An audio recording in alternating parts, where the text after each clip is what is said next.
Hello students, I welcome you all to summer IAS. एक ऐसा platform जहां UPSC civil services की preparation आप लोगों को एक्सक्लूसिवली फ्री ऑफ कॉस्ट कराई जाती है। My name is Prateek Mishra and I am pretty sure आप लोग खैरियत से हैं, अपना बहुत ध्यान रख रहे हैं एंड सिंसियरली अपने एग्जामिनेशन की प्रिपरेशन में आप लगे हैं, जमकर मेहनत कर रहे हैं। तो भाई आज का जो सेशन रहने वाला है बहुत इंटरेस्टिंग एज वेल एज एक बहुत इंपॉर्टेंट सेशन रहने वाला है, क्योंकि आज के सेशन के साथ में हम लोग मॉडर्न हिस्ट्री पढ़ना शुरू करेंगे। मॉडर्न हिस्ट्री को शुरू कर रहे हैं। मॉडर्न हिस्ट्री सिविल सर्विसेज के सिलेबस का एक बहुत इंपॉर्टेंट पार्ट है। चाहे प्रीलिम्स की बात करें चाहे मेंस की बात करें, यहाँ से लगातार सवाल पूछे जाते रहे हैं, पूछे जा रहे हैं एंड पूछे जाएंगे। तो एक सीरियस एस्पिरेंट के पॉइंट ऑफ व्यू से ये बहुत इंपॉर्टेंट हो जाता है कि हम लोग मॉडर्न हिस्ट्री को डिटेल में पढ़कर खत्म करें, इसके हर एक एस्पेक्ट को देखें, ताकि किसी भी तरीके का सवाल अब यहाँ से पूछा जाए तो फिर उसका जवाब हमको देते बने, हम उसका जवाब देने की स्थिति में रहें। एंड इसी चीज़ में आपकी हेल्प करने के लिए समर आईएएस मॉडर्न हिस्ट्री की ये सीरीज आप लोगों के लिए लेकर आया है। इस लेक्चर में एंड आने वाले सब्सिक्वेंट लेक्चर्स में हम लोग मॉडर्न हिस्ट्री को डिटेल में पढ़कर खत्म करेंगे। हम लोग इसके हर एक टॉपिक, हर एक एस्पेक्ट के बारे में बात करेंगे। यहाँ से किस तरीके के सवाल पूछे जा चुके हैं वो भी देखेंगे, किस तरीके के सवाल आ सकते हैं उन पे भी बात करेंगे, प्लस किस तरीके से आपने उन क्वेश्चंस को टैकल करना है उस पर भी हम लोग बातचीत करेंगे, चाहे प्री के पॉइंट ऑफ व्यू से हो चाहे मेंस के पॉइंट ऑफ व्यू से हो, हर एक चीज को हम लोग देखेंगे। ये मेरा वादा है आपसे कि अगर आप इस सीरीज को रिलीजियसली फॉलो करते हैं, अगर आप इस के सारे लेक्चर्स वगैरह को देखते हैं, तो उसके बाद में मॉडर्न हिस्ट्री के रिस्पेक्ट में सिविल सर्विसेज एग्जामिनेशन के लिए आपकी सारी रिक्वायरमेंट्स पूरी हो जाएंगी एंड फिर किसी और सोर्स को आपको देखने की जरूरत नहीं पड़ेगी, क्योंकि जितने भी स्टैंडर्ड सोर्स हैं जहां से मॉडर्न हिस्ट्री की प्रिपरेशन की जाती है, ये सारे लेक्चर्स उन्हीं स्टैंडर्ड सोर्सेज से बनाए गए। सो बहुत कुछ है जानने के लिए, बहुत कुछ है सीखने के लिए and now without any further ado here we begin. अब हम लोग शुरू करते हैं। तो मॉडर्न हिस्ट्री में जो पहला टॉपिक हमको पढ़ना है उसका नाम है advent slash arrival of Europeans, यानी कि यूरोपियंस किस तरीके से हिंदुस्तान में आए, इसको हम लोगों को डिस्कस करना है। या फिर यूं बोलूं कि इंडिया का में जो मॉडर्न हिस्ट्री की शुरुआत मानी जाती है वो यूरोपियंस के अराइवल के साथ में मानी जाती है। अब हमको पता है कि अंग्रेज जो थे हमारे देश में व्यापारियों के रूप में आए थे एंड बाद में फिर उन्होंने हमारे देश के ऊपर कब्जा किया, हमें गुलाम बनाया, फिर उनके खिलाफ हम लोगों ने पूरा फ्रीडम स्ट्रगल जो है वो लड़ा और अल्टीमेटली हमने उनसे आज़ादी हासिल करी। मगर अंग्रेज अकेले यूरोपियंस नहीं थे जो हिंदुस्तान में व्यापारियों के रूप में आए थे, और भी काफी सारे यूरोपियंस थे जो व्यापारियों के रूप में इंडिया में आए थे। इनफैक्ट अंग्रेज पहले यूरोपियंस भी नहीं थे जो इंडिया में आए थे एंड आखिरी यूरोपियंस भी नहीं थे जो इंडिया से गए थे। तो कौन कौन से यूरोपियंस इंडिया में आए, क्यों आए, क्या ऑब्जेक्टिव्स थे एंड अल्टीमेटली इनके बीच में आपस में किस तरीके के कन्फ्लिक्ट या स्ट्रगल्स हुए, जिसमें से अंग्रेज जो है फिर आपका विक्टोरियस निकल कर आए एंड इन सबको हराने के बाद में फिर इन सबको एक तरफ लाइन से लगाने के बाद में उन्होंने हिंदुस्तान के ऊपर कब्जा करना शुरू किया। ये सारी चीजें हम लोगों को इस टॉपिक में पढ़नी है, जिसका नाम है advent slash arrival of Europeans. तो आज का जो लेक्चर है इसमें हम लोग ये देखेंगे कि कौन कौन से यूरोपियंस हमारे देश में आए, पहली चीज, एंड इनके आने के पीछे की वजूहत क्या थी, क्या वो रीजंस थे कि अल्टीमेटली इन्होंने एक दिन ये डिसाइड किया कि भाई चलो हिंदुस्तान चलते हैं और वहां से फिर हम लोग ट्रेडिंग वगैरह जो है करेंगे। ये सारी बातें हम लोगों को आज के सेशन में करना है। तो चलें शुरू करते हैं इस टॉपिक के साथ में, जिसका नाम है advent slash arrival of Europeans. तो पहली चीज तो ये कि इस टॉपिक में अब हमको पढ़ना किन किन के बारे में, तो हमें कुल मिलाकर 5 यूरोपियंस के बारे में प्राइमरीली हमको इसमें बातचीत करनी है। पहले है पुर्तगीज, जिसको कई बार हिंदी में पुर्तगाली भी बोलते हैं। दूसरा है आपके डच, तीसरे हैं इंग्लिश, चौथे हैं फ्रेंच एंड पांचवे हैं डेन्स, जिनके देश को हम लोग कई बार डेनमार्क के नाम से भी जानते हैं। ये 5 यूरोपियंस प्राइमरीली व्यापारियों के रूप में हिंदुस्तान में आए थे एंड इनके बारे में हम लोगों को बातचीत करनी है। चले, तो पुर्तगीज के बारे में हमको पढ़ना है, ये पुर्तगालियों का झंडा है। फिर उसके बाद में डच आए थे, उनके बारे में पढ़ना है। देन इंग्लिश या फिर अंग्रेज जिनको हम लोग कहते हैं, फिर फ्रेंच एंड लास्ट में डेन्स। इन सब के बारे में हम लोगों ने बातचीत करनी है कि ये कैसे आए और फिर उसके बाद में इनका क्या हुआ। मगर उसके पहले उससे ज्यादा इंपॉर्टेंट बात कि भाई आखिर ये लोग आए तो क्यों आए। आज से 400 साल पहले, 500 साल पहले ऐसा तो नहीं हो सकता कि यूरोपियंस को एक दिन एकदम से सपना आया हो कि अपन लोग इंडिया के साथ में व्यापार करना शुरू करते हैं और उनके यहाँ अपन जहाज में बैठकर चलते हैं और पहुंच जाते हैं। ऐसा तो नहीं हुआ होगा। तो क्या रीजंस थे, क्या वजूहत थी, क्या कारण थे जिसके चलते यूरोपियंस अल्टीमेटली इंडिया में आए, पहले हम लोग उन सर्कमस्टांसेस को समझते हैं और उसके बाद में फिर कैसे कैसे एक एक करके ये यूरोपियंस आते गए उसके बारे में बातचीत करेंगे। तो कहानी की जो शुरुआत है वो 7th सेंचुरी कॉमन एरा से शुरू होती है, या फिर हम लोग 7th सेंचुरी कॉमन एरा से हमारी कहानी को शुरू कर सकते हैं। 7वीं शताब्दी कॉमन एरा यानी कि 601 से लेके 699 या फिर 601 से लेके 700 के बीच के जो 100 साल गए हैं उसको हम लोग 7वीं शताब्दी बोलते हैं। तो 7th सेंचुरी कॉमन एरा में दो घटनाएं या फिर दो इंपॉर्टेंट चीजें एक साथ हो रही थी। एक तो आपका जो रोमन अंपायर है ये कमजोर हो रहा था, ये डिस्लाइन हो रहा था, और अरब जो थे वो धीरे धीरे अपना डोमिनेशन जो है इजिप्ट और पर्शिया में बढ़ाते जा रहे थे। वो सारे इलाके जहां पे रोमन अंपायर मजबूत था वहां पर अरब जो है अपना वर्चस्व बढ़ा रहे थे, और रोमन अंपायर जो है जो काफी वक्त से जो है इन इलाकों में शासन कर रहा था उनका दबदबा धीरे धीरे कम हो रहा था। ये दोनों चीजें एक साथ चल रही हैं, ध्यान से देखिएगा। रोमन अंपायर 7वीं शताब्दी में धीरे धीरे कमजोर हो रहा है, और अरब जो थे वो धीरे धीरे उन इलाकों में जहां पे रोमन अंपायर का पहले वर्चस्व था, जैसे इजिप्ट वगैरह हो गया, इन इलाकों में अपना दबदबा बढ़ा रहा है, और नए रीजन्स जैसे कि आपका पर्शिया हो गया इन इलाकों के ऊपर कब्जा करता चला जा रहा है। अब इससे होता यह है कि इंडिया के बीच में और आपका जो यूरोप है इनके बीच में जो डायरेक्ट कांटेक्ट था या फिर जो जमीन के रास्ते कांटेक्ट था वो धीरे धीरे डिस्लाइन होना शुरू हो जाता है। बहुत इंपॉर्टेंट है, दो चीजें एक साथ हुई हैं। पहले क्या हुआ, रोमन अंपायर का डिस्लाइन, और अरब जो थे उनका धीरे धीरे ऊपर की तरफ में आप कह सकते हैं राइज होना। एंड इसके चलते यूरोपियंस के और इंडिया के बीच में जो डायरेक्ट आपका कांटेक्ट था या जो जमीन के रास्ते का कांटेक्ट था वो कम होता चला जा रहा था या धीरे धीरे डिस्लाइन होता चला जा रहा था। इसके नतीजे में होता यह है कि इंडिया से यूरोप में जो सारी चीजें काफी बड़ी मात्रा में सप्लाई की जाती थी या फिर इंडिया और यूरोप के बीच में जिन चीजों का ट्रेड होता था प्राइमरीली, उन चीजों की कमी अब यूरोप में धीरे धीरे बढ़ने लगती है। खास तौर पे आपके जो हिंदुस्तान से मसाले यूरोप में जाया करते थे, दूसरा यहाँ का जो सिल्क हो गया या फिर कॉटन वगैरह की टेक्सटाइल्स हो गई, प्रेशियस स्टोन्स वगैरह हो गए, और भी बहुत सारी चीजें थी जो प्राइमरीली बड़ी मात्रा में यूरोपियंस जो हैं यहाँ से ट्रेड करते थे, इंडिया से बड़ी मात्रा में यहाँ से लेकर जाते थे, या फिर अगर हमारे व्यापारी वहां तक जाते थे तो फिर उनके साथ में ट्रेड वगैरह होता था, बट प्राइमरीली इन सारी चीजों का ट्रेड होता था। अब क्योंकि इंडिया और यूरोप के बीच में डायरेक्ट आपका लैंड कॉन्टैक्ट जो है वो हो नहीं रहा या फिर डिस्लाइन करता चला जा रहा है, तो वैसे वैसे ये जो इंडियन कमोडिटीज हैं जिनकी भारी डिमांड यूरोपियन मार्केट्स में थी, उनकी सप्लाई भी जो है यूरोपियन मार्केट्स में धीरे धीरे अफेक्ट होती चली जाती है। अब ये जो बात मैंने आपको बताई कि इनका जो रोमन अंपायर डिस्लाइन हो रहा है और अरब जो हैं मजबूत होते चले जा रहे हैं, इस चीज को ज्यादा अच्छे से समझने के लिए हमको एक मैप देखना पड़ेगा। ये जो मैप है ये आपको यूरोप का और नॉर्थ अफ्रीका का, मेडिटेरेनियन का, मिडिल ईस्ट का एक ये मिडिल ईस्ट की इन सारी चीजों को जो है दिखाता है। ध्यान से देखिए, ये जो नदी आपको यहां पर देखने के लिए मिल रही है इसको बोला जाता है मेडिटेरेनियन सी। इसके ऊपर का जो इलाका है वो सारा यूरोप है, या फिर कई बार इसको हम लोग वेस्ट यूरोप भी बोलते हैं। एंड इसके नीचे का जो इलाका है वो सारा का सारा आपका अफ्रीका है, कई बार इसको नॉर्थ अफ्रीका भी कहा जाता है। और ये जो सारा का सारा क्षेत्र है इसे बोला जाता है मिडिल ईस्ट। ठीक है, ध्यान से देखिएगा इसे, ये क्योंकि बार बार इन शब्द ये जो यहाँ पे दो तीन जो नदियां हैं इनका बार बार जिक्र आएगा, तो हमको एग्जैक्टली पता होना चाहिए कि ये नदियां कहाँ पर है। ये आपकी मेडिटेरेनियन सी है। मेडिटेरेनियन सी जो है एक तरफ, मेडिटेरेनियन सी के एक तरफ जो है आपका मिडिल ईस्ट का इलाका आ जाता है, एक तरफ जो है उसका नॉर्थ अफ्रीका आ जाता है, और एक तरफ जो है आपका वेस्टर्न यूरोप आ जाता है। तीन जो है क्षेत्रों को मेडिटेरेनियन सी टच करती है, या फिर यूं बोल सकते हैं सेपरेट करती है। मेडिटेरेनियन सी के ऊपर यूरोप है, नीचे आपका अफ्रीका है, और इस तरफ आपका मिडिल ईस्ट वगैरह है। ठीक है, यहां पर जो आपको देखने को मिल रहा है, जो सऊदी अरब और अफ्रीका के बीच में ये जो वाटर बॉडी आपको देखने को मिल रही है, ये जो सी आपको देखने को मिल रही है, इसे बोलते हैं रेड सी। और ये जो क्षेत्र आपको देखने को मिल रहा है ईरान और सऊदी अरब के बीच में, या फिर ईरान और यूएई और इन सब के बीच में, इसको बोला जाता है पर्शियन गल्फ। इनका बार बार जिक्र आएगा इसलिए अपने को नाम याद रखने हैं। इसको क्या बोलते हैं, मेडिटेरेनियन सी। इसके ऊपर क्या है, यूरोप। इसके नीचे क्या है, नॉर्थ अफ्रीका। और इसके इस तरफ में हमको क्या देखने को मिल रहा है, मिडिल ईस्ट का इलाका। यहाँ पे ये जो आपको नदी देखने को मिल, ये जो आपको सी या फिर ये जो वाटर बॉडी देखने को मिल रही है, इसका नाम क्या है, रेड सी। इसके एक तरफ क्या है, इसके एक तरफ हमको देखने को मिल रहा है यूरोप, और एक तरफ हमको देखने को मिल रहा है सऊदी अरब।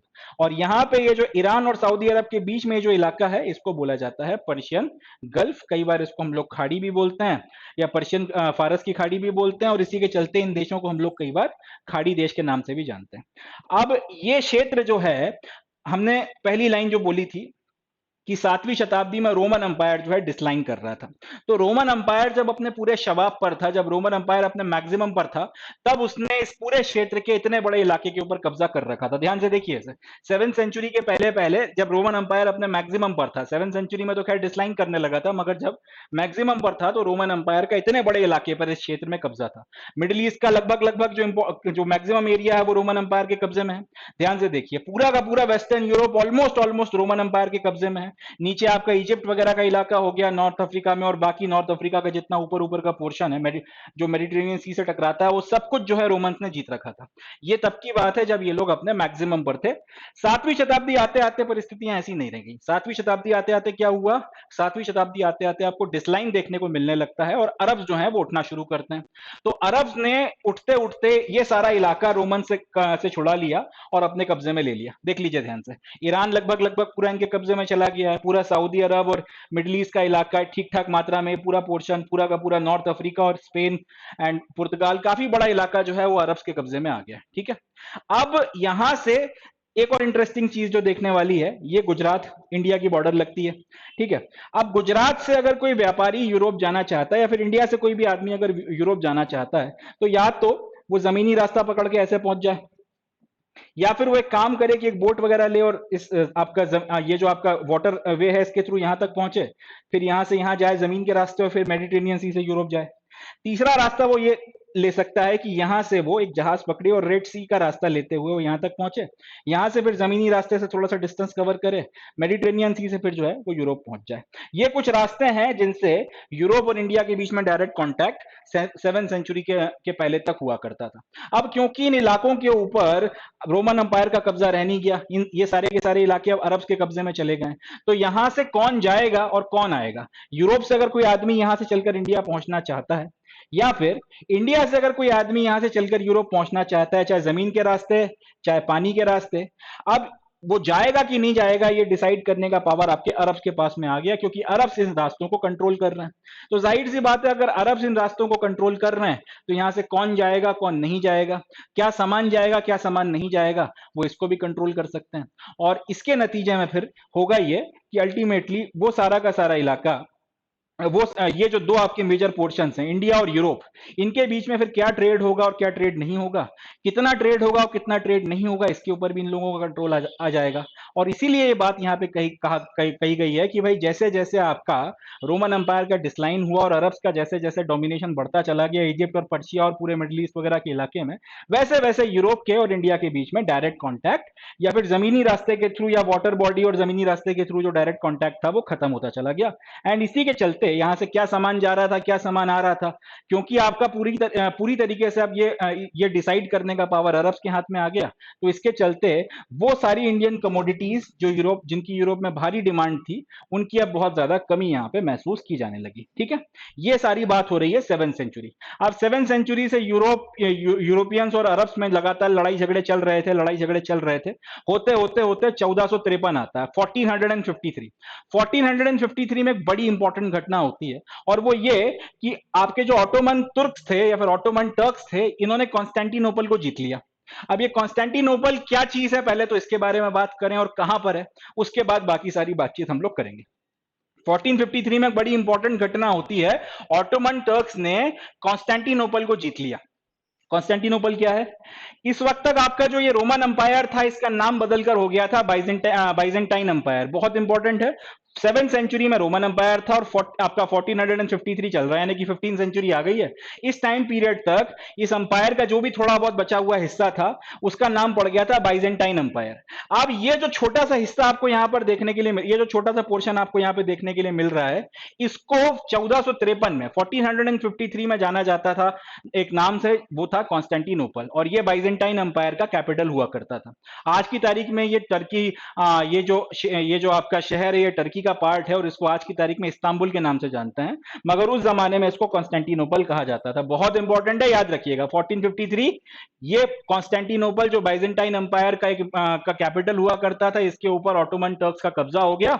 एंड जैसे ही इसका कब्जा हुआ इस टाइम पीरियड तक हम लोग ये कह सकते हैं कि यूरोपियंस वगैरह जो थे और आपके जो अरब्स वगैरह थे, इनके बीच में जबरदस्त लड़ाई झगड़े चल रहे थे। आपके अरब्स और टर्क्स हो गए, क्रूसेड्स वगैरह बहुत सारे लड़े जा चुके थे और बहुत एक बिटरनेस आ गई थी। अब इस बिटरनेस के चलते हो ये रहा था कि अरब जो थे वो यूरोपियंस को या फिर यूरोपियन ट्रेडर्स को लैंड रूट के थ्रू इंडिया पहुंचने नहीं देते थे, और ना इंडिया से कोई जो था वो लैंड रूट के थ्रू या जो भी रास्ते भी हम लोगों ने डिस्कस किए उनके थ्रू किसी को यूरोप नहीं जाने देते थे।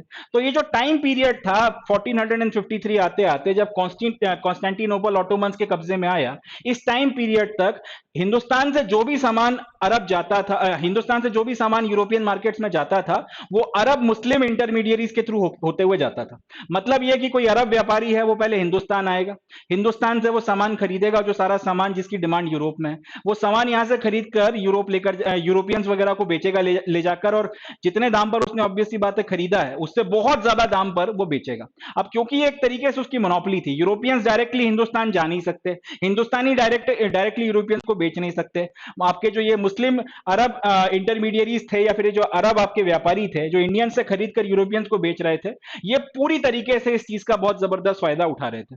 बस समझाने के लिए बता रहा हूं कि लेट से अगर आपने 50 रुपए में कोई सामान खरीदा था तो यूरोप इंडिया से व्यापारी आपका 50 रुपए में, अरब ट्रेडर ये सामान खरीद कर लेकर जाता था और यूरोपियंस को 500 रुपए में बेचा करता था। बस समझाने के लिए बता रहा हूं कि 10 गुना ज्यादा कीमत पर जो है आप उनको बेच रहे थे, 10 10 12 12 गुना कॉस्ट पर बेच रहे थे और जमकर प्रॉफिट आप कमा रहे थे। तो ये कहानी 1453 आते आते बन गई थी, जिस वक्त तक कॉन्स्टेंटिनोपल को जो है ऑटोमन टर्क्स ने जीता था।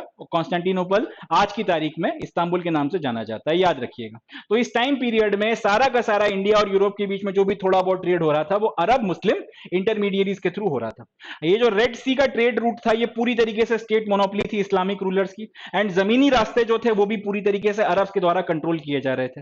तो कुल मिलाकर कोई ऐसा डायरेक्ट रास्ता नहीं था जिसके थ्रू यूरोप और इंडियंस डायरेक्टली ट्रेड कर सके, या फिर यूरोपियंस के पास में ऐसा कोई डायरेक्ट रास्ता मौजूद नहीं था यूरोप से इंडिया का जिसके थ्रू वो लोग आकर हिंदुस्तानियों के साथ में डायरेक्ट कांटेक्ट कर सके। ठीक, ये जो है कुछ परिस्थितियां आपकी बनी हुई हैं, देख लीजिए।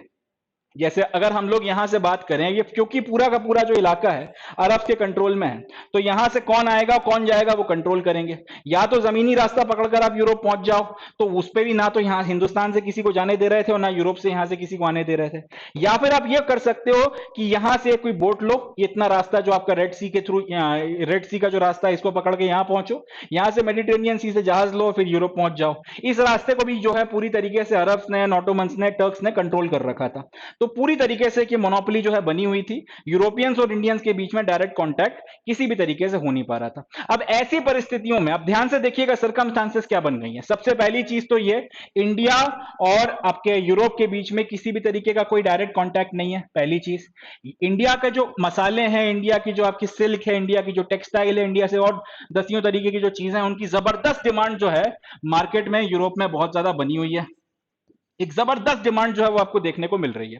और तीसरी और सबसे इंपॉर्टेंट चीज कि ये सारा का सारा सामान जो है अरब मर्चेंट्स के थ्रू होके आ रहा है। अरब मर्चेंट्स जो है ये सारा का सारा सामान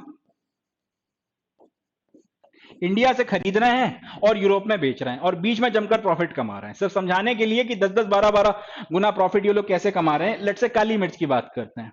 यूरोपियंस जो हैं बहुत पुराने टाइम से 2000-3000 साल पहले से, जब से इंडिया और यूरोप के बीच में ट्रेड हो रहा है, बड़ी मात्रा में काली मिर्ची हिंदुस्तान से लेकर जाते थे और अपने खानों में खूब इस्तेमाल किया करते थे। संस्कृत में बाकायदा काली मिर्च के लिए एक शब्द इस्तेमाल होता है जिसको हम लोग कहते हैं यवन प्रिया। यवन जो है हम लोग यूरोपियंस के लिए को बोलते हैं संस्कृत में, एंड प्रिया का मतलब होता है जो आपको पसंद हो। तो यवन को जो चीज पसंद है उसको आपने यवन प्रिया नाम दे रखा है। काली मिर्च के लिए शब्द इस्तेमाल होता था। वजह यह थी कि ये इतनी बड़ी मात्रा में काली मिर्च खरीद कर ले जाते थे और बदले में खूब सारा सोना देकर जाते थे, तो यहां से जो है इसका नाम जो है वो यवन प्रिया पड़ गया था। काली मिर्च का इतना इस्तेमाल होता था। अब क्योंकि यूरोपियंस डायरेक्ट हिंदुस्तानियों से खरीद नहीं सकते, हिंदुस्तानी यूरोपियन आपके जो थे इंडियंस जो थे वो डायरेक्टली यूरोपियंस को बेच नहीं सकते, अरब इंटरमीडियरी जो है वो बीच में बैठा हुआ है। तो ये अगर लेट से 100 रुपए किलो के हिसाब से, अगर ये बस समझाने के लिए बता रहा हूं, 100 रुपए किलो के हिसाब से अगर ये काली मिर्च खरीद कर लेकर जाता था हिंदुस्तान से, तो हजार हजार या 1200 रुपए में पर किलो जो है ये आपका यूरोपियंस को बेचा करता था। इतने ज्यादा, यानी कि आप इस तरह से कह सकते हैं 10 से 12 गुना जो है प्रॉफिट करता जाता था, क्योंकि इन चीजों की डिमांड यूरोप में बहुत ज्यादा थी। तो यूरोपियंस ना चाहते हुए भी झक मारकर इनको पैसा देते थे और इनसे खरीदते थे। मगर ऑब्वियस सी बात है, पता उनको भी था कि उनका शोषण हो रहा है, एंड हम लोगों को तो खैर अंदाजा ही नहीं था कि कितना ज्यादा जो है प्रॉफिट ये लोग कमा रहे हैं। तो ऐसी परिस्थिति में यूरोपियंस ने अल्टीमेटली डिसाइड किया कि भैया ऐसे काम नहीं चल सकता, हिंदुस्तान तक कोई डायरेक्ट रास्ता ढूंढना पड़ेगा। अगर जमीनी रास्ता हम लोग डायरेक्ट नहीं ढूंढ सकते तो समुद्र के रास्ते कोई रास्ता आप डायरेक्ट ढूंढो, मगर कोई ऐसा रास्ता अपने को ढूंढना पड़ेगा कि अपन यूरोप से जहाज में बैठे और बिना आपका जो ये पूरा अरब्स और आपके जो टर्क्स हैं इन लोगों को किसी भी तरीके से अपने को सरकमवेंट करना है, इनके कॉन्टैक्ट में नहीं आना और अपने को डायरेक्टली हिंदुस्तान पहुंचना है, वहां से अपना सामान खरीदना है और फिर डायरेक्टली अपने को यूरोप आना है। ऐसा कोई जल मार्ग, ऐसा कोई आपको वाटरवे, ऐसा कोई आपका आपका जो रास्ता है through the sea, through the ocean आपको ढूंढना पड़ेगा। तो ये सारी सर्कमस्टांसेस थी जिसमें यूरोपियंस को अल्टीमेटली मजबूर होना पड़ा, या फिर उनको इस तरह से कह सकते हैं कंपेल किया गया, वो कंपेल्ड हो गए कि भाई कोई रास्ता अपने को जो है ढूंढना पड़ेगा। कोई इस तरीके से हम लोग जो है चूना नहीं लगवा सकते, इस तरीके से जो आपका अरब ट्रेडर है हमसे इतना ज्यादा प्रॉफिट नहीं कमा सकता। अब जिस वक्त ये जरूरत महसूस हो रही थी कि भाई हमको एक जल मार्ग ढूंढना है, हमको एक आपका सी रूट जो है डायरेक्ट इंडिया से यूरोप या फिर यूरोप से इंडिया तक का ढूंढना है, जिसमें जिसमें हम लोग जिसमें हम लोग अरब्स को और बाकी जो आपके टर्क्स वगैरह हैं और बाकी लोगों को सरकमवेंट कर सकें। अब जिस वक्त ये लोग चाहते थे कि ऐसा हो, इस वक्त कुछ चीजें इनकी फेवर में होना शुरू हुई। 15th सेंचुरी का जो यूरोप था, इसमें एक गजब का बदलाव और एक गजब का प्रोग्रेस आपको देखने को मिल रहा था, क्योंकि इस वक्त तक यहां पर एक चीज शुरू हो गई थी जिसका नाम है रिनेसां। रिनेसां को हम लोग कई बार हिंदी में पुनर्जागरण काल भी बोलते हैं। यूरोप में ये जो 15th सेंचुरी में रिनेसां शुरू हुआ है, इसके पहले का जो 3-4 शताब्दियां गई हैं, इसको यूरोपियंस बोलते हैं डार्क एजेस। डार्क एजेस का इसलिए बोला जाता है क्योंकि इस टाइम पीरियड में यूरोप में ना तो कोई तरक्की हुई, ना कोई प्रोग्रेस हुई, सोसाइटी जो है बुरी तरीके से डिस्लाइन की तरफ गई, रिलीजन के बेसिस पे काफी सारी गलत सलत चीजें यूरोप में हमको देखने को मिलती हैं, चर्च की एक गजब की पकड़ जो है जिसका उन्होंने काफी गलत फायदा उठाया, ये सारी चीजें आपको देखने को मिलती हैं। कोई साइंटिफिक थिंकिंग नहीं, कोई इनोवेशन नहीं, कुछ नहीं। तो इस टाइम पीरियड को आज की तारीख में यूरोपियंस बोलते हैं कि भाई ये हमारी डार्क एजेस थी, इस वक्त में हमारा सबसे बुरा वक्त चल रहा था। अब डार्क एजेस जब आपकी हटी, जब आपका अंधेरा छटा और जब आपका सूरज खिला, तब ये देखने को मिलता है कि यूरोप में एक पुनर्जागरण शुरू होता है, रिनेसांस का टाइम, रिनेसां जो है वो आना शुरू होता है। अब रिनेसां का मतलब ये नहीं है कि किसी एक चीज में प्रोग्रेस हुई या दो चीजों में प्रोग्रेस हुई, समाज के हर एस्पेक्ट में जो है आपको इंप्रूवमेंट देखने को मिलता है। आपकी साइंस एंड टेक्नोलॉजी जो है वो बेटर होने लगती है, आपका जो मैन्युफैक्चरिंग है वो सुधरने लगती है, लोगों का जो लिविंग स्टैंडर्ड है वो बदलने लगता है, सोच जो है उसमें बदलाव आने लगते हैं, रहन सहन जो है वो बेटर हो जाता है, दवाई आपकी जो दवाइयां हैं वो ज्यादा बेहतर तरीके की खोज ली जाती हैं, बीमारियां जो हैं उनके ज्यादा बेहतर इलाज मिल जाते हैं। तो कुल मिलाकर यूरोप जो है दिन दूनी और रात चौगनी तरक्की जो है करने लगा। रिनेसां जैसे जैसे आया और पुनर्जागरण काल में जैसे जैसे आगे आप लोग बढ़े, तो हमको देखने को मिलता है यूरोप में जबरदस्त तरक्की जो है वो हो रही थी। अब हर चीज में तरक्की हो रही थी, तो इसका एक एस्पेक्ट जो है आपका इंजीनियरिंग भी है, एक आपका एस्पेक्ट जो है शिप बिल्डिंग भी है, यहां पर भी आपको उस तरक्की का जो है प्रभाव देखने को मिलता है। ये टाइम पीरियड जब ये सारी तरक्कियां हो रही हैं, यूरोपियंस चाहते हैं हिंदुस्तान तक जो है डायरेक्ट एक सी रूट ढूंढा जाए। इसी वक्त यूरोप में आपका शिप बिल्डिंग हो, चाहे जहाज बनाने की जो आपकी आर्ट हो उसमें, चाहे नेविगेशन का की जो टेक्निक हो, नेविगेशन की जो साइंस हो, इसमें जबरदस्त प्रोग्रेस जो है यहां पर भी हमको देखने को मिलती है। गजब का डेवलपमेंट जो है यहां पर आपको समझ में आता है। अब जब शानदार किस्म के जहाज जो है वो बनाए जाने लगे, जब शानदार किस्म की जो है टेक्नोलॉजी का इस्तेमाल कर एकदम उस जमाने के हिसाब से एकदम आपके मॉडर्न से मॉडर्न जो है आपने जहाज जब बनाकर तैयार किए, तो जाहिर सी बात है फिर अब अगर इंसान इतने शानदार और उन्नत जहाज बनाएगा तो फिर उन पर बैठकर लंबी वॉयजेस भी करने की कोशिश करेगा, लंबी यात्राएं भी करने की कोशिश करेगा। तो जिस वक्त में आपका ये जो अच्छी खासी प्रोग्रेस देखने को मिलती है शिप बिल्डिंग में, नेविगेशन में, उसी वक्त में एक्सप्लोरेशन के जो कॉल्स हैं वो भी दिए जाने लगते हैं। उस वक्त में इस बात का भी आह्वान किया जाने लगता है कि भाई हमको और भी कई सारी ऐसी जो जगहें हैं जिनके बारे में हम लोग अभी तक नहीं जानते हैं, उनको खोजना चाहिए, या फिर वो जगहें जहां तक अभी हमारे पास में डायरेक्ट सी रूट्स नहीं है, उन तक पहुंचने के सी रूट्स हमको ढूंढना चाहिए। अब इस टाइम पीरियड में जब ये सारी तरक्की हो रही है, ये सारी प्रोग्रेस आपको देखने को मिल रही है, एक एक्साइटमेंट और एक ईगरनेस भी जो थी यूरोप में, यूरोपियंस में हमको देखने को मिलती थी। वो चाहते थे कि ये जो हम लोग तरक्की कर रहे हैं, आपका जो साइंस एंड टेक्नोलॉजी में, इंजीनियरिंग में, इन सारी चीजों की मदद से जो हम लोगों ने एडवांसमेंट किया है, इसका इस्तेमाल कर कर खास तौर पे ईस्ट के वो सारे अननोन कॉर्नर जिनके बारे में हम ज्यादा नहीं जानते, जहां तक हम लोग अभी पहुंचे नहीं है, यहां तक भी जो है हम लोग पहुंचे, दुनिया के हर एक जो एरिया है उनको हम लोग एक्सप्लोर करें। अब ये जो है परिस्थिति इस वक्त बनकर तैयार हो गई है। तो दो चीजें एक साथ हैं, एक तो आपका इंडिया तक एक डायरेक्ट सी रूट ढूंढने की इनकी इच्छा, एंड ये सारी प्रोग्रेस जिसके चलते ऐसे जहाज बनाए गए जिनसे लंबी यात्राएं कर सकते हैं। अब सारी चीजें जो है इनके फेवर में जाने लगती हैं। देखिए इसके बाद में क्या होता है, मैं आपको जहाज दिखाता हूं जिस तरीके के यहां पे डेवलप हो रहे थे। देखिए इस तरीके के एडवांस जहाज जो है 15th सेंचुरी में यूरोपियंस ने बना लिए थे। एक और देखिए, तो इस तरीके के शानदार जहाज बना लिए थे। अब इनमें बैठकर सवार होकर लंबी लंबी यात्राएं करने की इच्छा भी जो है यूरोपियंस के मन में बलवती होने लगी। उनके मन में आने लगा कि अब तो हम जो है अलग अलग हिस्सों तक जाएंगे और पूरी दुनिया जो है रौंद डालेंगे, पूरी दुनिया जो है एक्सप्लोर कर डालेंगे, जो जो इलाके नहीं पता है सब कुछ खोजेंगे। तो ये स्थिति जो है अभी बनना शुरू हो गई। अब क्योंकि जैसा कि मैंने आपको बताया कि इस वक्त में यूरोपियन सोसाइटी में हर एक एस्पेक्ट में रैपिड डेवलपमेंट हमको देखने को मिल रहा था, समाज जो है बहुत जबरदस्त तरक्की कर रहा था।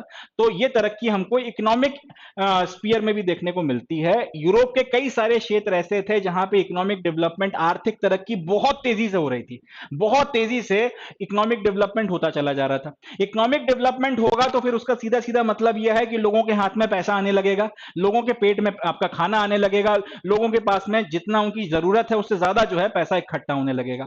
अब जब आपकी इकोनॉमिक डेवलपमेंट हो रहा है और आपके पास में आपकी जरूरत से ज्यादा पैसा आएगा, इकोनॉमिक प्रॉस्पेरिटी बढ़ेगी, तो फिर जाहिर सी बात है आपकी लाइफस्टाइल भी इंप्रूव होगी, आप ज्यादा बेहतर तरीके से अपनी जिंदगी जो है उसको जीना शुरू करोगे। वही चीज अब यूरोप में कई सारे इलाकों में भी होने लगी, क्योंकि अब इन लोगों ने जैसे कि आपका इंग्लैंड की बात कर लें, इटली की बात कर लें, इन सारे फ्रांस की बात कर लें, क्योंकि इन इलाकों में बहुत गजब की डेवलपमेंट हो रही थी और बहुत इकोनॉमिक प्रॉस्पेरिटी आ गई थी, समाज बहुत तेजी से जो है तरक्की कर रहा था, उनके पास में खर्च करने के लिए पैसा था, तो वो कई सारे लग्जरी गुड्स की डिमांड करने लगे। और खास तौर पर ओरिएंटल लग्जरी गुड्स जो है उनकी डिमांड बहुत तेजी से बढ़ गई, बहुत ज्यादा मात्रा में ओरिएंटल लग्जरी गुड्स जो है उनकी डिमांड होने लगी। ओरिएंटल लग्जरी गुड्स का क्या मतलब है? देखिए अगर आप यूरोप में रहते थे आज से 500-600 साल पहले, 15 सेंचुरी यूरोप में अगर आप रहते थे, तो या यूरोप के ईस्ट में एशिया का जो भी इलाका पड़ता है, इंडियन सब कॉन्टिनेंट की अगर हम बात कर लें या इंडियन ओशन की बात कर लें, तो इस सारे इलाके के लिए यूरोपियंस एक शब्द इस्तेमाल किया करते थे, वो था ओरिएंट। तो यूरोप के ईस्ट में जो भी चीजें हैं, स्पेसिफिकली इंडिया हो गया, इंडियन ओशियन हो गया, साउथ ईस्ट एशिया का इलाका हो गया, इसके लिए ये लोग एक शब्द इस्तेमाल करते थे ओरिएंट। तो ओरिएंट से आने वाली जो भी चीज होगी वो आपकी ओरिएंटल हो जाएगी। ईस्ट से क्योंकि काफी बड़ी मात्रा में जो है चीजें हजारों सालों से यूरोप में सप्लाई हो रही थी, इंडिया और साउथ ईस्ट एशिया से काफी बड़ी मात्रा में यूरोप में चीजें सप्लाई हो रही थी, मगर 500-700 सालों से इन चीजों की जो सप्लाई है उसमें काफी ज्यादा कमी आ गई थी। बहुत आप इस तरह से कह सकते हैं कि अरब जो है वो बहुत ज्यादा कंट्रोल कर जो है ओरिएंटल सामान यूरोपियन मार्केट्स में भेजा करते थे, मगर क्योंकि यूरोपियंस की परचेसिंग पावर बढ़ गई थी, उनके पास में पैसा आ गया था और वो ज्यादा पैसा खर्च करने को तैयार थे, तो उन्होंने अब ये जो ओरिएंटल लग्जरी गुड्स हैं, चाहे आपका सिल्क के टेक्सटाइल्स हो गए, चाहे कॉटन के बने हुए कपड़े हो गए, चाहे इसके अलावा और भी दूसरी चीजें हो गई, इनकी डिमांड जो है ज्यादा मात्रा में करना शुरू कर दी। अब इस वक्त तक, क्योंकि इस वक्त तक जब ये बहुत ज्यादा डिमांड वगैरह कर रहे थे, हो ये रहा था कि अरब जो थे बेसिकली यूरोप में दो सेंटर्स हुआ करते थे, वहां पर आके अपना सामान वगैरह भेजा करते थे, और फिर ये जो दो सेंटर्स थे वो फर्दर यूरोप में बाकी जगहों पे अपना सामान सप्लाई किया करते थे। इन दो सेंटर्स का नाम था वेनिस और जेनोआ। ध्यान से सुनिएगा, अरब्स क्या करते थे, इंडिया से सामान खरीदते थे, लेकर जाते थे वेनिस और जेनोआ, वहां पर इन दो सेंटर्स पर ये सामान जो ओरिएंटल गुड्स वगैरह हैं, इंडिया से आया हुआ सारा सामान ये बेचा करते थे, एंड यहाँ से फिर जो भी अपना पैसा कमाना है कमाया, और उसके बाद में फिर ये जो आपका वेनिस एंड जेनोआ में जिन व्यापारियों ने सामान को खरीदा था, ये बाकी फिर फर्दर यूरोप में अलग अलग इलाकों में इसकी सप्लाई किया करते थे।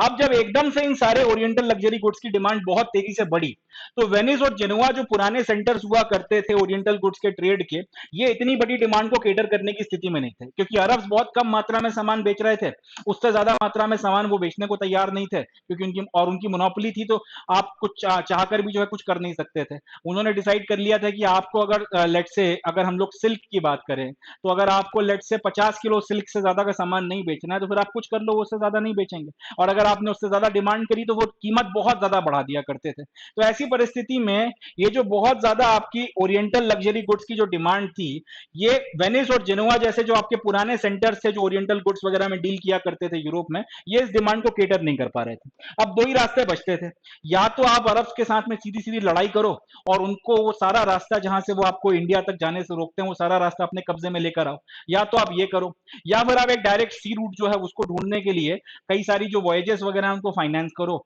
और अगर कोई कामयाब हो जाता है तो फिर उस रास्ते के थ्रू आप व्यापार करना शुरू कर दो।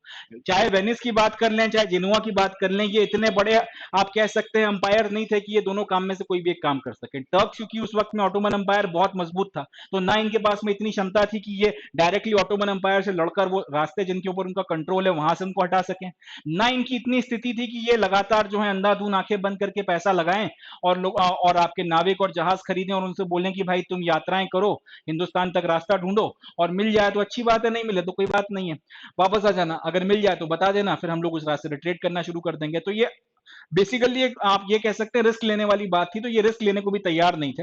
अब ऐसी स्थिति में जब वेनिस और जेनुआ जैसे पुराने सेंटर जहां से ओरिएंटल गुड्स का ट्रेड होता था यूरोप में, जब ये लोग इस स्थिति में नहीं थे कि कुछ कर सकें, तो फिर किसी और को जो है आके किसी और को अल्टीमेटली फिर ये जो डिमांड थी इनको पूरा करना था। अब एक बार देख लेते हैं मैप के ऊपर, ये जो आपको जामुनी सा जो इलाका थोड़ा सा यहाँ पे और थोड़ा सा यहाँ पे देखने के लिए मिल रहा है, ये है रिपब्लिक ऑफ जेनुआ, और ये जो थोड़ा सा लाल हिस्सा यहाँ देखने को मिल रहा है, थोड़ा सा यहाँ देखने को मिल रहा है, थोड़ा सा यहाँ, और ये तीन चार जगहों पे जो छोटा छोटा ये बिखरा हुआ है, ये कहलाता था रिपब्लिक ऑफ वेनिस। तो ये छोटे छोटे आप कह सकते हैं आप किंगडम्स वगैरह थे, या ये छोटी छोटी रिपब्लिक्स वगैरह थी, इनके पास में इतनी क्षमता नहीं थी कि एक माइटी ऑटोमन एम्पायर के साथ में लड़ सकें। ऐसी परिस्थिति में जब ये उस राइजिंग डिमांड को केटर करने की स्थिति में नहीं थे जो बहुत तेजी से बढ़ रही थी, डायरेक्टली ये ऑटोमन से लड़ नहीं सकते थे, सी रूट वगैरह जो है उसकी वॉयजेस वगैरह के लिए, उसकी जर्नीज वगैरह के लिए फाइनेंस ये कर नहीं सकते थे, तो किसी और को अल्टीमेटली फिर ड्राइविंग सीट पर आकर बैठना था, और वही हुआ। इस टाइम पीरियड में दो देश यूरोप में, एक का नाम था पुर्तगाल और एक का नाम था स्पेन, ये दोनों बहुत ताकत के साथ में प्रोमिनेंट हो रहे थे, बहुत तेजी के साथ में जो है ये प्रोमिनेंसी गेन करते चले जा रहे थे। इसकी वजह यह थी कि जो पूरा का पूरा यूरोप ऑटोमन्स और अरब्स के खिलाफ लड़ाई लड़ रहा था, एक तरीके से ये क्रिश्चियनिटी वर्सेस इस्लाम बना रखा था इन लोगों ने, ये अपनी तरफ से उसको क्रूसेड बोल रहे थे और अरब्स वगैरह जो थे उसको जिहाद बोल रहे थे, तो आपस में लड़ाई झगड़ा इनका चल रहा था, और रिलीजन जो है उसको उन्होंने प्राइम आप कह सकते थे रीजन बता रखा था इस लड़ाई झगड़े का। तो पुर्तगाल जो था, उन्होंने जो पूरा आपका क्रिश्चियन वर्ल्ड है उसका इस्लाम के अगेंस्ट में जो रेजिस्टेंस था उसकी लीडरशिप को गेन कर लिया था। पुर्तगाल जो था वो पूरी क्रिश्चियन वर्ल्ड की तरफ से जो है लीडरशिप इनकी गेन करके क्रूसेड्स वगैरह को लीड कर रहा था, क्रूसेड्स वगैरह को लड़ रहा था। एंड क्योंकि अब ये क्रूसेड्स वगैरह लड़ रहे हैं और पूरा इन्होंने आपकी जो है लीडरशिप वगैरह जो है एक्वायर कर ली है, तो यहां पर भी आपको करना क्या है, सी रूट वगैरह जो ढूंढना है वो भी बेसिकली उसको भी जो है इन लोगों ने क्रूसेड का ही पार्ट मान लिया एक तरीके से। उन्होंने उसको भी ये माना कि भाई ये भी हमारे रिलीजन का जो है पार्ट है, यहां पर भी जो है हम एक तरीके से रिलीजियस ड्यूटी अपनी अदा करेंगे अगर हम लोग क्रिश्चियन वर्ल्ड के लिए एक डायरेक्ट आपका सी रूट वगैरह ढूंढ लेंगे। तो इन सारी चीजों के चलते जो आपका नॉर्थ यूरोपियंस थे वो तैयार हो गए पुर्तगाल और स्पेन की मदद करने के लिए कि अगर आप लोग सी एक्सप्लोरेशन के लिए तैयार हैं, ये सी रूट्स वगैरह ढूंढने के लिए एक्सप्लोरेशन भेजने को अगर आप तैयार हैं, तो जितना आपका पैसा लगेगा और जो आपके नाविक लगेंगे, जहाज लगेंगे, वो सब कुछ हम लोग सप्लाई करने को तैयार हैं। तो देख लीजिए परिस्थितियां कैसे आपके फेवर में जा रही हैं। आपका जैसे ही जो है यूरोप में कई सारी चीजों की डिमांड उठी, इस टाइम पीरियड में वेनिस और जेनुआ जैसे जो पुराने सेंटर्स थे वो उन डिमांड को पूरा करने की स्थिति में नहीं थे, तो जो दो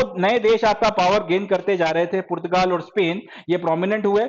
पुर्तगाल ने खास तौर पे क्योंकि आपके क्रिश्चियन वर्ल्ड की लीडरशिप जो है अरब के खिलाफ ले रखी थी क्रूसेड में, तो नॉर्थ यूरोपियंस तैयार हो गए इनकी हेल्प करने के लिए पुर्तगाल और स्पेन की कि हम आपको पैसा भी देंगे, आदमी भी देंगे, आप सी एक्सप्लोरेशन पर जो है अपने लोगों को भेजो और रास्ते वगैरह जो है डायरेक्ट आपके सी रूट वगैरह इंडिया और बाकी जगहों के ढूंढो। तो ऐसी सर्कमस्टांसेस में जो है पुर्तगाल प्रोमिनेंट हो गया। तो एक बार देख लेते हैं मैप के ऊपर पुर्तगाल और स्पेन कहां पर है। ये हमारा मेडिटेरेनियन सी हो गया, ये नॉर्थ अफ्रीका हो गया, ये आपका पूरा वेस्टर्न यूरोप हो गया, उसमें ये जो छोटा सा आपको देश देखने को मिल रहा है ये पुर्तगाल है, और उसके साथ में ये जो देश आपका लगा हुआ है ये स्पेन है। देख लीजिए सर, ये जो देश है ये आपका स्पेन है, और ये जो छोटा सा देश है ये पुर्तगाल है। अब नॉर्थ यूरोप में कौन कौन से देश आते हैं, फ्रांस हो गया, यूनाइटेड किंगडम हो गया, आइसलैंड हो गया, आपका स्वीडन हो गया, फिनलैंड हो गया, जर्मनी हो गई, ये सारे के सारे जो देश हैं ये नॉर्थ यूरोप में आ जाते हैं। इन लोगों ने आपका स्पेन से और पुर्तगाल से बोला कि भाई तुम्हें हम आदमी भी देंगे एंड पैसा भी देंगे, एंड एक्सप्लोरेशन वगैरह जो है तुम शुरू करो, हम तुम्हारी हेल्प करते हैं, हम तुम्हारा सपोर्ट करेंगे। इस टाइम पीरियड पे अब अल्टीमेटली पुर्तगाल ने डिसाइड किया कि भाई हम जो है अपने लोग भेजेंगे, अपने जो नाविक हैं और अपनी तरफ से जो भी अपना जो भी हम लोग एक्सप्लोरेशन वगैरह के लिए कर सकते हैं, अब हम लोग एक्सपीडिशन वगैरह भेजेंगे इंडिया तक, डायरेक्ट सी रूट ढूंढने की हम जितनी हो सकेगा यथासंभव कोशिश करेंगे, अपनी तरफ से जो हमसे बन पड़ेगा हम वो करेंगे। हिस्टोरियंस इनफैक्ट ये तक कहते हैं कि उस जमाने में पुर्तगाल का एक प्रिंस हुआ करता था जिसका नाम था प्रिंस हेनरी। इसको एक निकनेम भी दिया गया था, वो था द नेविगेटर। प्रिंस हेनरी पुर्तगाल का, जिसको नेविगेटर के नाम से भी जाना जाता था। हिस्टोरियंस का कहना यह है कि हिंदुस्तान तक एक डायरेक्ट सी रूट ढूंढना इस आदमी के लिए एक ऑब्सेशन बन गया था। इसका कहना यह था कि मुझे नहीं मतलब क्या करोगे कैसे करोगे, मगर किसी भी तरीके से मुझे हिंदुस्तान तक एक डायरेक्ट सी रूट ढूंढना है, मतलब ढूंढना है। तो कई लोग ये कहते हैं हिस्टोरियंस में खास तौर पे कि ये जो प्रिंस हेनरी हुआ करता था पुर्तगाल का, जिसको नेविगेटर के नाम से भी जाना जाता है, इसके लिए हिंदुस्तान तक का डायरेक्ट सी रूट ढूंढना एक ऑब्सेशन बन गया था।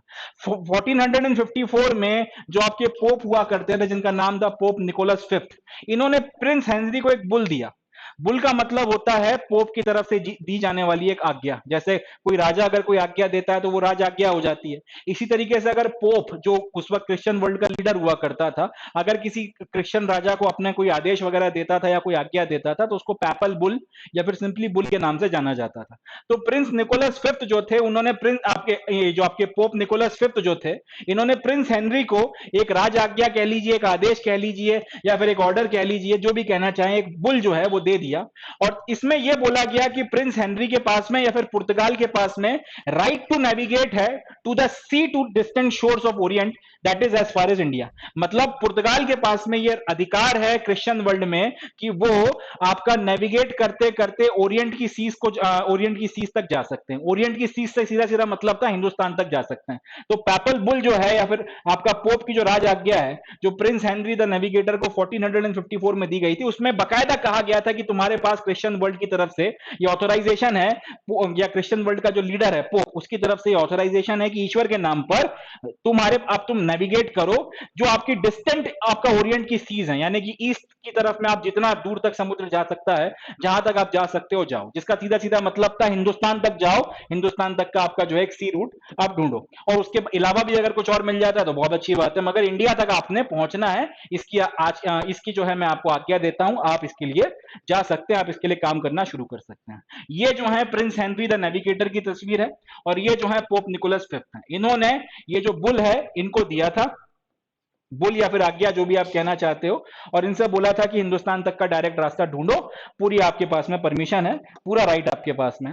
अल्टीमेटली फिर इसके बाद पुर्तगालियों ने हाथ पैर मारना शुरू किए, हिंदुस्तान तक कैसे पहुंचा जाए, क्या किस तरीके से जो है हम लोग जो है यात्रा करेंगे, प्लान्स वगैरह बनना शुरू हुए।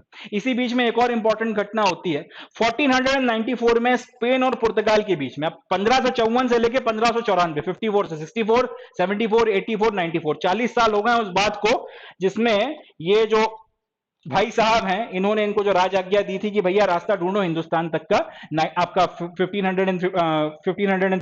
1454 में ये जो आपकी आज्ञा दी गई थी, इस बात को 1454 में जो आज्ञा दी गई थी, इस बात को लगभग 40 साल गुजर गए थे। 1494 में स्पेन और पुर्तगाल के बीच में एक ट्रीटी होती है जिसको बोला जाता है ट्रीटी ऑफ टॉर्डेसिलास। ट्रीटी ऑफ टॉर्डेसिलास, ये बहुत इंपॉर्टेंट है, पूछा जा सकता है। स्पेन और पुर्तगाल के बीच में एक ट्रीटी होती है जिसको बोला जाता है ट्रीटी ऑफ टॉर्डेसिलास। इस ट्रीटी के तहत 1497 में ट्रीटी हुई थी, 1494 में, इसके 3 साल बाद 1497 में पुर्तगाल और स्पेन जो है वो पुर्तगाल और स्पेन जो है वो ये बोलते हैं कि भाई जो पूरा नॉन क्रिश्चियन वर्ल्ड है, यूरोप का वो सारा इलाका जो क्रिश्चियन है उसकी बात नहीं कर रहा है, मगर इसके अलावा जो दुनिया में नॉन क्रिश्चियन वर्ल्ड है, इसको हम लोग 2 पार्ट्स में डिवाइड करेंगे। एक हिस्सा तुम रखोगे, एक हिस्सा मैं रखूंगा। ध्यान से सुनिएगा, 1494 में ट्रीटी ऑफ टॉर्डेसिलास हुई स्पेन और पुर्तगाल के बीच में।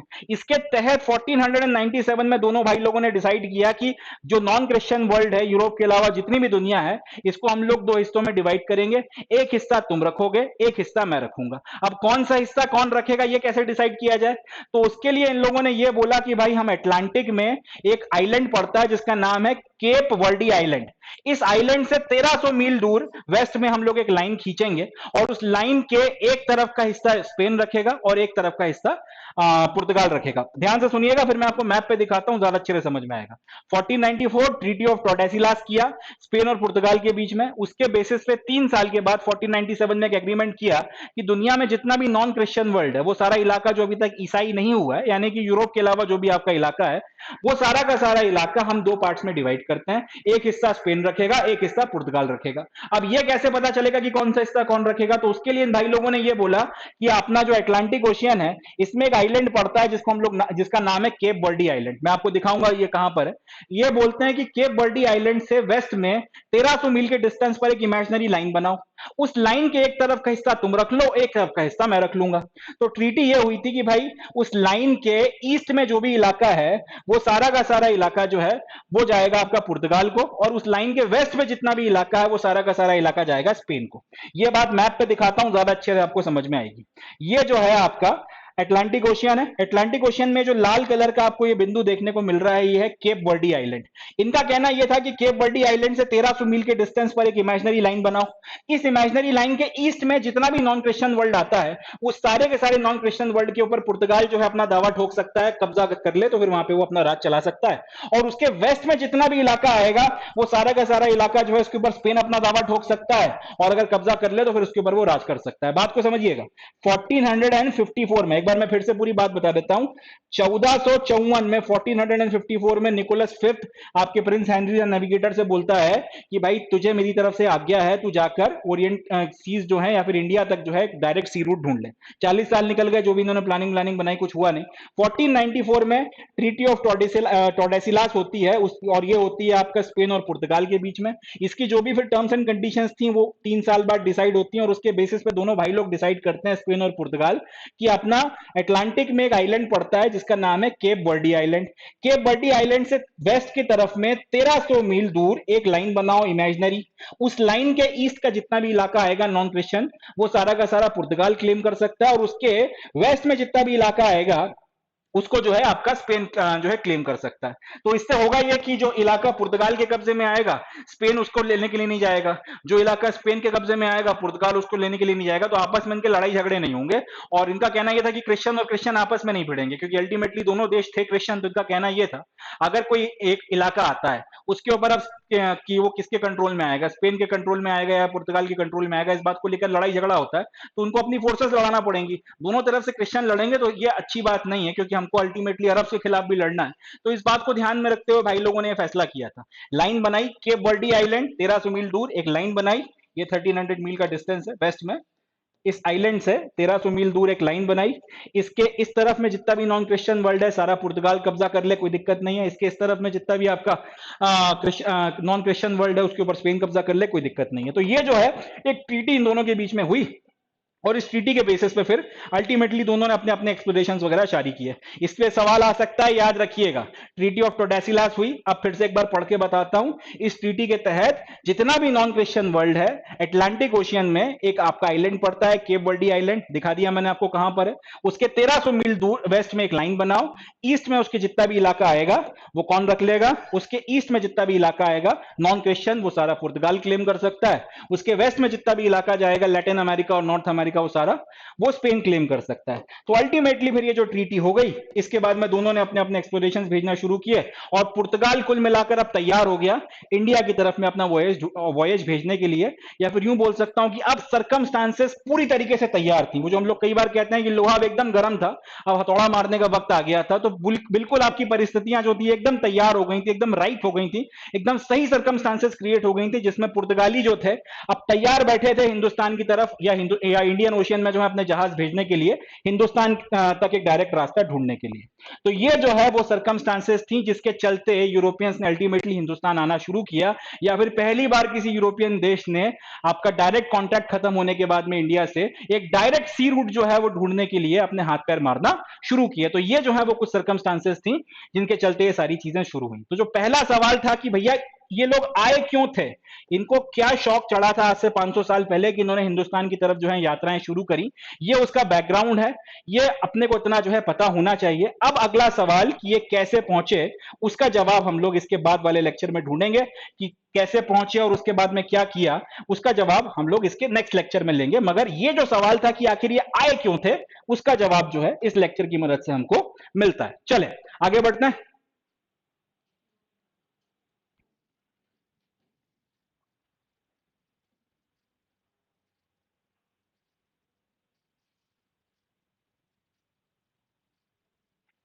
सो with this we come to end of today session.